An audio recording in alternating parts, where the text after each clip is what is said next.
सुदिति नमन बच्चों, आज हम आपको एक कहानी सुनाएंगे चूहा और टमाटर की।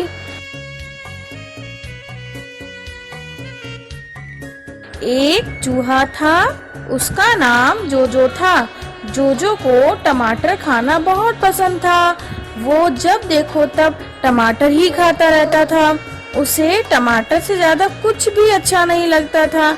एक बार जोजो की माँ ने कहा, तुम जब देखो तब टमाटर ही खाते रहते हो, तुम्हें और कुछ भी चीजें खानी चाहिए, सब बच्चों की तरह। जोजो ने अपनी माँ से कहा, मुझे तो सिर्फ टमाटर ही खाना है, मुझे और कुछ तो अच्छा ही नहीं लगता है। तब जोजो की माँ ने कहा, तुम और भी चीजें खाया करो, हर चीज में अलग अलग गुण होते हैं। माँ के बहुत समझाने पर भी जोजो नहीं माना और एक बार जोजो अपनी नानी के घर गया, सबके साथ कुछ दिन रहने के लिए। उसने अपनी नानी से कहा, नानी खाने में क्या क्या है? नानी ने कहा, सब कुछ है, सब्जियां हैं, गुलाब जामुन है, मिठाइयाँ हैं और भी फल हैं। तब तो जोजो ने अपनी नानी से कहा, इसमें टमाटर तो नहीं है। तब जोजो की नानी ने कहा कि यहाँ आसपास कहीं टमाटर मिलते ही नहीं है, तुम कुछ और खा लो। उदास होकर जोजो ने कहा, मुझे और कुछ अच्छा ही नहीं लगता है। और जोजो अपने भाई बहनों को खाते हुए देखकर उदास हो गया।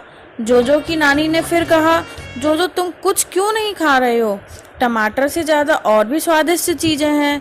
नानी ने कहा, एक बार मेरे कहने पर खाकर तो देखो।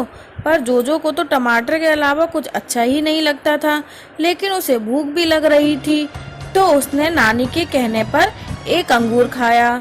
तो उसने नानी से कहा, ये तो बहुत स्वादिष्ट है, टमाटर से भी अच्छा है। तब जोजो को नानी की बात समझ में आ गई और वह सभी चीजें खाने लगा और उसको ये भी समझ में आ गया कि कभी किसी एक चीज पर निर्भर नहीं रहना चाहिए।